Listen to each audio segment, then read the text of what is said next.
Hello दोस्तों, स्वागत है आपका आज के इस नए वीडियो में। तो आज के इस वीडियो में हम आपको बताने वाले हैं एक एमटी सीरीज़ एम्पलीफायर का बैक पैनल का सेटिंग हम कैसे करते हैं। जैसा कि आप देख सकते हैं, यह एक एमटी सीरीज़ का एम्पलीफायर है जिसका मॉडल नंबर DX4000 है और यह एक NX ऑडियो की ओर से आने वाला एमटी सीरीज़ का एम्पलीफायर है जिसका टोटल आउटपुट 4000 वाट का है। तो चलिए हम इसके कुछ फ्रंट पैनल्स में कुछ इंडिकेटर्स दिए गए हैं, उसके बारे में कुछ डिटेल्स है जो कि ध्यान से समझ लेते हैं। तो सबसे पहले हमें ऑन का इंडिकेटर देखने को मिल जाता है, जो कि जब हम सेट ऑन करते हैं एम्पलीफायर तो जैसे ही ये ऑन होता है ये ऑन का लाइट हमें दिखता है और उसके बाद हमें दिख जाता है प्रोटेक्ट का ऑप्शन। तो प्रोटेक्ट में क्या होता है कि जैसे मान के चलिए हमारा आउटपुट सेक्शन में चैनल 1 और चैनल 2 का दोनों अगर आउटपुट सेक्शन में कुछ भी दिक्कत हो या कनेक्शन आपस में शॉर्ट हो या फिर कनेक्शन करने में कोई गलती हुआ हो, इसके कारण कि हमारा पीछे का जो दोनों पॉजिटिव और निगेटिव जो टर्मिनल्स से जो आउटपुट निकलता है वो अगर आपस में शॉर्ट हो जाए, वो जब तक हम पीछे से इसकी सेटिंग्स को सही नहीं करेंगे या फिर जब तक हम आउटपुट चेक नहीं करेंगे तब तक हमारा ये यहाँ से प्रोटेक्शन का जो ऑप्शन है या जब प्रोटेक्शन का या फिर जो इंडिकेटर है वो यहाँ से ऑफ नहीं होगा। तो उसके बाद हमारा ये सिग्नल का मिल जाता है इंडिकेटर, जिससे कि हम कितने लेवल में अपना एम्पलीफायर्स को रन करा रहे हैं या कितना लेवल में हमारा एम्पलीफायर जो है रन हो रहा है, आउटपुट कितना दे रहा है, वो हमें सिग्नल के माध्यम से देखने को मिलता है। और उसके बाद हमारा फिर आ जाता है सबसे ऊपर क्लिप का इंडिकेटर। तो ये अधिकतर तब दिखता है हमें या ये तब ग्लो करता है जब हम इसकी एक लिमिटेड जो पावर रहता है उससे अगर हम इसमें ज़्यादा इनपुट इसमें कर देते हैं तो वो जो फ्रीक्वेंसी होती है वो कट होने लगती है। तब उस केस में यहाँ पे आपको क्लिपिंग का जो इंडिकेटर है वो आपको ऑन दिखेगा या फिर ब्लिंक करेगा, कभी ऑन होगा कभी ऑफ होगा, कभी ऑन होगा कभी ऑफ होगा। तो वो होता है अधिकतर जब हम इसमें ज़्यादा इनपुट देते हैं, एक लिमिटेड पावर से ज़्यादा इसमें अगर हम इनपुट डालते हैं तो वो यहाँ पे क्लिप करके आगे का फ्रीक्वेंसी जो ऊपर की फ्रीक्वेंसी होती है वो कट जाती है।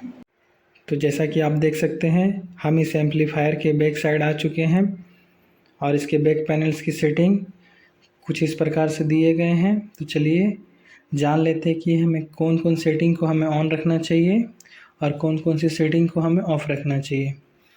तो सबसे पहले नंबर पे हमारा सेंसिटिविटी का ऑप्शन आता है, जो कि हमें देखने को मिलता है 0.775 वोल्ट। सेकेंड नंबर पे आता है 1 वोल्ट और थर्ड नंबर पे आता है हमारा 1.4 वोल्ट।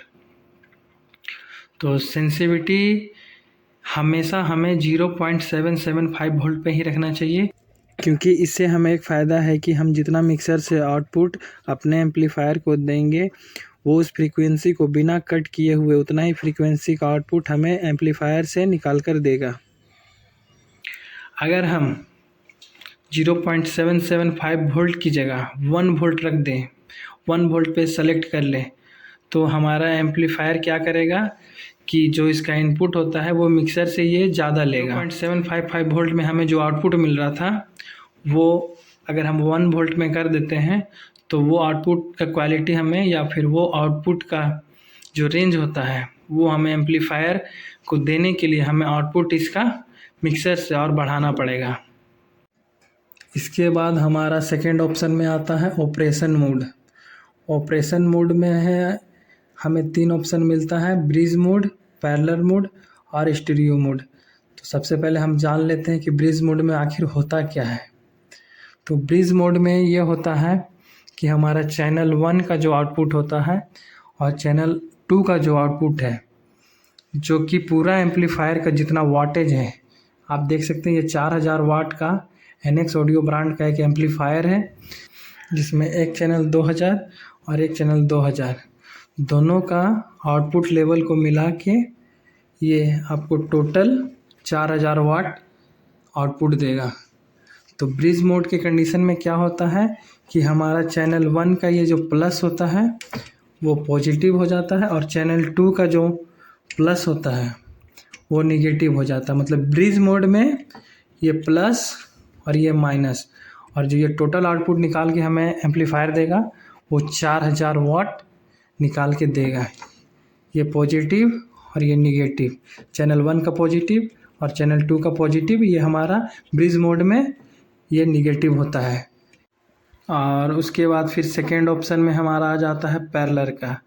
पैरेलल में क्या होता है कि जब हम इसमें इनपुट देते हैं तो हमें दोनों चैनल 1 और चैनल 2 दोनों में इनपुट डालना होता है, जिससे कि हमारा चैनल 1 और 2 दोनों रन करते हैं। तो हमें 2 इनपुट चाहिए दोनों चैनल को रन करवाने के लिए। और उसके बाद फिर हमारा आता है स्टीरियो मोड।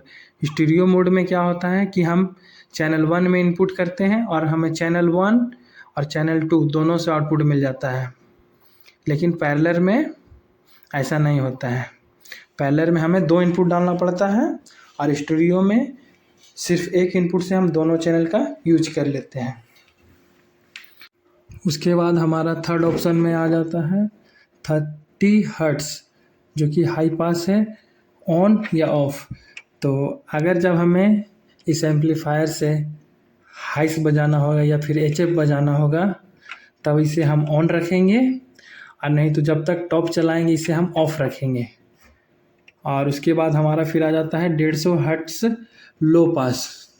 तो लो पास जैसा कि होता है, लो पास मतलब होता है कि बेस, अगर हम इसे ऑफ रखेंगे तो ये टॉप में वर्क करेगा, और जैसे ही अगर इसे हम ऑन कर देते हैं लो पास इसका, तो ये बेस का फ्रीक्वेंसी में आउटपुट अपना देगा, जिससे कि हम इसके बाद इसको ऑन करने के बाद हम इस एम्पलीफायर में बेस बजा सकते हैं।